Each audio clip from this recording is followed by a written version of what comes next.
So there's a few when it comes to 70 volt systems. That 70 volt isn't the only voltage that we're talking about. So we have amps that have more than just 70 volt options. The two other ones that you see mostly are 25 volt and 100 volt. So this guy has, a 4 ohm output, a 25 volt output, and a 70 volt output. A lot of times in the old schools that we work in, a lot of their amps are actually running 25 volt systems instead of, does this guy, you can do it, so yeah, this one doesn't have a connector on the back that shows it, but the CDI 1000 can run, that only runs at 70 volt or 8 ohms. But basically the ones that you'll run into are 25, 70, and 100. I've never seen a 140 volt one or a 200 volt. So they're very rare. They're out there. The 25 volt we don't use. The only reason we would ever use that is if we're taking over a system, say like an old school, where the intercom paging throughout it is set at 25 volts and we need to swap out an amp. And you've got 100, 200 speakers, in the school, they're all tapped at 25 volts. We're obviously not going to go retap them to 70 volt, so we're just going to find an amp that'll do 25 and we're going to swap it out. Is that just because that was an older standard? It was an older standard, okay. Yep. People still do use them, to be honest, but they're much less common. 100 volt has kind of replaced that as a substandard, but 70 is by far the most common when it comes to a transformer-based system. Is there an advantage to using 100 over 70 or 70 over 25? No. No, not really. The more voltage you add, like this shows, that you can get longer length. So rare, the 200 volt system has been used for cable length exceeding 1 mile. Is there like a cost difference between like amplifiers? I can't speak to the 200 volt because I've never seen that. As far as 100 volt, most 70 volt amps actually do 100 volt as well. So distance would be the key, I guess. It would be a key, yeah. But like I said, you're probably never going to see 200 or 140. But the three that we will see are 25, 70, and 100. But 70 is going to be basically our standard of what we're going to use. So, the way this kind of works is, we've got lots of amps here, so we'll look at this guy on the CDI. So on 70 volt, internally right now, the default for this amp would come set at 8 ohms. So basically, right here, you see a low Z and a high Z. Which stands for low impedance and high impedance. So at the very entrance, you see a step-up transformer. So that transformer is internal in the system. So if this is in the low Z mode, the low impedance mode, that's going to operate at 8 ohms. So that's going to, you can plug your 2 inputs in, plug 2 speakers out, just to say you had 2 of these for left and right, and that's it. That's going to bypass that step-up transformer. If we were operating in 70 volt, we're going to switch it over internally into a high Z mode, which would activate the step-up transformer. So then everything coming out of your outputs here, or your outputs over here, are going to be going through the transformer and convert it from 8 ohms to 70 volts. So a lot of times too, you'll see in some old systems, you'll see an actual big, huge transformer. Have you guys ever seen them in like the back of racks? John, you've probably seen them, like the big transformers. So sometimes before people actually really start buying 70 volt amps, they'd buy big, 1,000 watt amps, and then buy this huge transformer, bolt it to the bottom of the rack.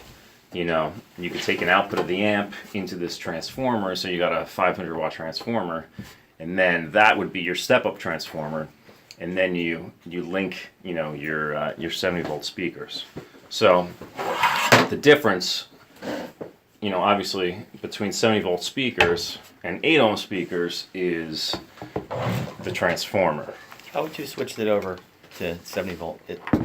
From the front, yeah, we're From the gonna front? look Okay. into that. Yep, we're gonna look into that in a sec. So, most of us know this, but Jim, I'll go over this, so you are aware. But speakers always come default as an 8 ohm speaker, or a 16 ohm speaker, or a 4 ohm, but typically an 8 ohm. And what happens is you get these transformers here that would convert it to either 70 volt or 25 volt.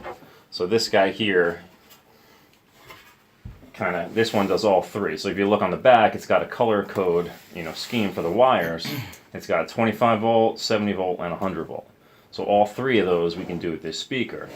So on something like this that actually has whips, the black is always going to be your common. So whether you're doing 25 volt, 70 volt, or 100 volt, you're always going to use black.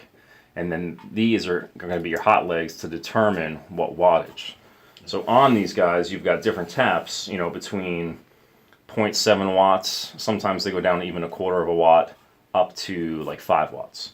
So then whatever leg you're on, so 70 volt, let's see, 70 volt uses white, black, brown, or orange.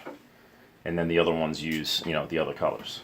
So if I wanted to go, if we're using a 70 volt system and I want to tap it at 5 watts, I'm going to use black as our negative, and then I'm going to use orange as our positive.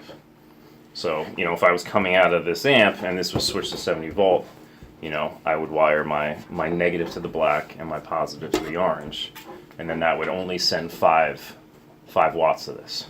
So even though, this amp's got 500 watts per side, and say I only have one speaker connected, I could literally have this amp turned up all the way to 10, but I'm only sending, this is only going to receive 5 watts from it. So that's the nice thing about 70 volt systems is it distributes the power evenly because of the transformers. So you can link a heck of a lot more speakers than a traditional 8 ohm system. So we're going to look at that in a sec. Excuse me, Justin. Yes, sir. If we remove the transformer, can we use the regular speaker for an 8 ohm system? Yeah. I mean, I wouldn't use this one, just these aren't the greatest. Right. Yeah, for something. Theoretically. Theoretically, yeah. If you remove this, and basically where these, you could just cut the black and red off, splice the black and red, and you'd have, an 8 ohm speaker. I don't know what, these don't say the actual wattage of the speaker, but, I'm sure it's not going to be much more than that 5 watts. So you would blow the speaker. Obviously you can't send 500 watts to that thing without a transformer. If we were in a situation where we had an 8 ohm and we could add a transformer to... You can always add transformers, yeah. You could do that to anything. I mean, even if you have, something like this, you could wire it into, your 1/4-inch jack that plugs into the speaker.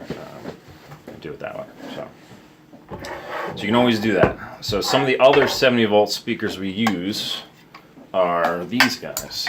So these guys have the option. These are the JBLs, the Control 24 CTs. These guys have the options of 70 volt, 100 volt, or 8 ohm. So you kind of see these arrows, and then you can twist to go in either direction. So where the arrow lines up on that side is what's going to tell you what this speaker's tapped at. So on the 100 volt side, it says 7.5. On the 70 volt side, it says 3.7.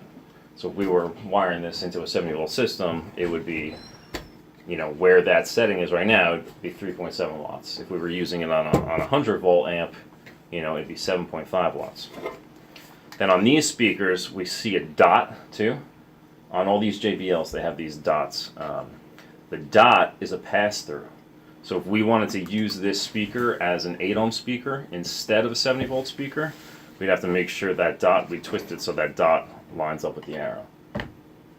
So this thing can do same thing. It can do, so that could do 70 volt, 25 volt, or 100 volt. This one would do 70 volt, 100 volt, or 8 ohm.